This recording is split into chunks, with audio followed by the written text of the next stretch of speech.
বিসমিল্লাহির রহমানির রহিম। আসসালামু আলাইকুম প্রিয় ভিউয়ার্স।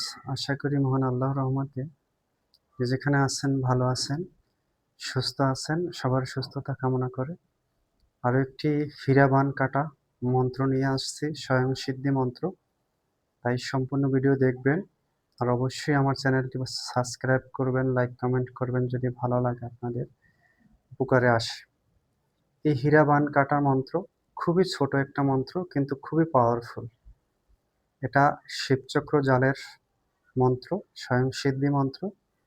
এটা দেখে দেখে পড়লে আপনি কাজ করবেন, কাজ ইনশাল্লাহ হয়ে যাবে। হীরাবান যেরকম চন্দ্রবান, সূর্যবান, ব্রহ্মাবান, কালীর বান, অনেক বান আছে। হীরাবানটা কীরকম, বুকের ডান সাইড থেকে বাম সাইডে এরকম মারে, যেটাকে হীরাবান বলা হয়। এই হীরাবানটা কাটার সবাই কাটতে পারে না। হীরাবানটা কাটা লাগে খুব কঠোর নিয়মে। ২টা নিয়মে, ৫টা নিয়মে কাটা যায়, কিন্তু ২টা নিয়ম আমি আজকে বলবো। এই হীরাবান যে কাটবেন অবশ্যই রোগীকে সামনে বসায় কাটবেন। আর যার উপরে বান চালানো আছে সে নিজেরটা নিজেও কাটতে পারবেন ইনশাআল্লাহ। খুব সহজে এই কাটতে পারবেন স্বয়ং সিদ্ধি মন্ত্র। এই মন্ত্রটা ভালো করে দেখে নেন। মন্ত্র এখান থেকেই মন্ত্র সংগ্রহ করে নেবেন। আর নিয়মটা আমি বলে দিচ্ছি, নিয়মটা ভালো করে দেখে নেবেন। যদি নিয়মটা ভালো করে না দেখেন, কমেন্টে বলেন এটা কীরকম হবে, ওটা কীরকম হবে, সেটা আসলে ভালো শোনায় না। এখানে ভিডিও আপনি দেখে, নিয়মটা ভালো করে দেখে তারপরে মন্ত্রটা খাটাবেন, তাহলেই আপনার ফলাফল সঙ্গে সঙ্গে ইনশাল্লাহ পাবেন। এই মন্ত্র ৯ বার পড়ে ৯টি ফু দিতে হবে। ৯ বার এই মন্ত্র পড়ার নিয়ম। তবে ৯টি ফু দেবে। মনে করেন আমি ৩টা নিয়ম বলি। একটি ঘট সামনে রাখবেন, ঘটে জল রাখবেন। সেই জলে আপনার শরীরে ফু দিবেন, জলেও ফু দিবেন। আপনার নিজেরটা নিজে যখন কাটবেন ৯ বার মন্ত্র পড়বেন, ৯টি ফু দিবেন, সে জল খাবেন। তারপরে একটি পান নিবেন, পানটা ভালো করে মোড়াই নিবেন। একটি চাকু নেবেন, চাকুটা জাগায় নিবেন। সেই চাকুটা জাগায় নেওয়ার পরে, অথবা যদি জাগাতে না জানেন, অনামিকা আঙ্গুলের একটি সিঁদুরের ফোঁটা দিয়া ৩টা টোকা দিয়েও নিবেন, তাতেও জেগে যাবে। তারপরে পানটা মোড়াই নিবেন। সেই পানটা যখন কাটবেন, একবার মন্ত্র পড়বেন, একবার পানটা কাটবেন, একবার মন্ত্র পড়বেন, একবার পানটা কাটবেন। এইভাবে ৯ বার কাটবেন, ৯টা ফু দিবেন, ৯ বারে চাকু দিয়ে কাটে সেই পান সম্পূর্ণ খেয়ে ফেলবেন। ২টা নিয়ম। আরেকটা নিয়ম হলো কলা। একটি কলা নেবেন, সবরি কলা হোক, সাগর কলা হোক, যে কোনো কলা, বিচি ছাড়া যে কলাটা, সে কলাটা নেবেন। ৩ রাস্তার মুখে যাবেন, ধূপকাঠি মোমবাতি জ্বালাইয়া পূর্ব দিকে মুখ করে বসে কলাটা ধরে বাম হাতে, ডান হাত থেকে ৯ বার মন্ত্র পড়বেন, ৯ বার কলাটা কাটবেন।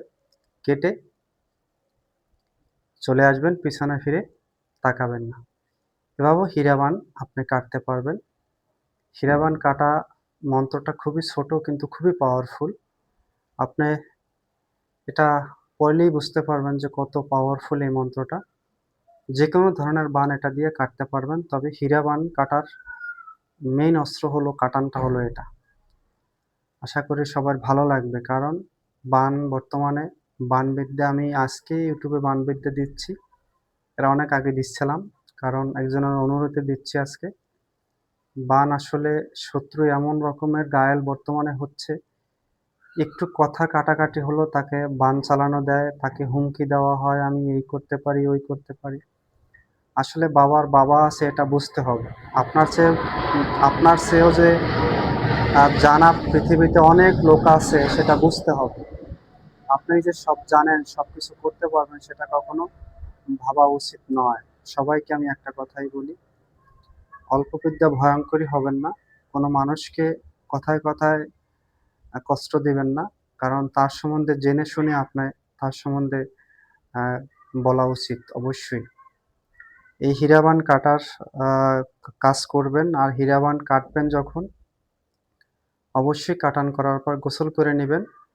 সেটা পুষ্করিণীতে গোসল করলেও ভালো হয়, পুকুরে অথবা নদীতে গোসল করলে সবচেয়ে ভালো হয়। যার নদী নাই সে দূরে যেয়ে গোসল করবে, যে গোসল করার জায়গাটা ১ সপ্তাহে সে দেখবে না। এরকম হলে সবচেয়ে বেশি ভালো হবে। আশা করি আমি যতটুকু আমার ভিতরে আছে আমি আপনাদের বোঝাতে পারছি। এভাবে হীরাবান কাটবেন। কারণ শত্রু সর্বদা কিন্তু আপনার সঙ্গেই থাকে। আর শত্রু কিন্তু কখনো ছোট করে কেউ দেখবেন না, যে শত্রু সে চিরদিনই শত্রু হয়। সবাই ভালো থাকবেন, সুস্থ থাকবেন। আর এই হীরাবান অবশ্যই কেটে নিবেন। যার, যার সমস্যা, বুকে ব্যথা, বাম সাইডে ব্যথা, উম পিছনে ঘাড়ে ব্যথা, গিঁটিতে ব্যথা এরকম হয়। অনেক সময় কিছু ভালো লাগে না, শরীর অস্বস্তি লাগে, শুকাইয়া যায়। পার নলি শুকাইয়া যায়, পার তল থেকে শুকাইয়া যায়, মুখ শুকিয়ে যায়। এরকম বিভিন্ন রোগ হীরাবানে দেখা দেয়। এভাবে যদি হয় তাহলে অবশ্যই হীরাবানটা কেটে নিবেন। স্বয়ং সিদ্ধি মন্ত্র দেখে, দেখে পড়লেই হবে। মাত্র ১ লাইনের মন্ত্র। খুবই ছোট একটা মন্ত্র। এই মন্ত্র দিয়ে আপনি খুব, খুব দ্রুত আ ফলনা যে শব্দটা আছে, এই ফলনা শব্দের ওইখানে আপনার নিজের নাম, যে বানটা কাটবেন তার নামটা উচ্চারণ করবেন। বন্দিশ, বন্দির জীবন, এই বদির জীবন লাস্টের শব্দটা, আর ফলনার বদির জীবন। এখানে শব্দগুলা যেই উচ্চারণ করেন, এরকম ফোনে দেখে, দেখে যদি উচ্চারণ করেন তাতেও হবে। তবে শুদ্ধভাবে ভাষাটা স্পষ্ট সহকারে বলবেন আরকি। আশা করি সবাই বুঝতে পারছেন। সবাই ভালো থাকবেন, সুস্থ থাকবেন। আর শত্রু থেকে বাঁচার জন্য অবশ্যই হীরাবানটা কেটে নিবেন। আজ এ পর্যন্তই। আসসালামু আলাইকুম ওয়া রাহমাতুল্লাহ।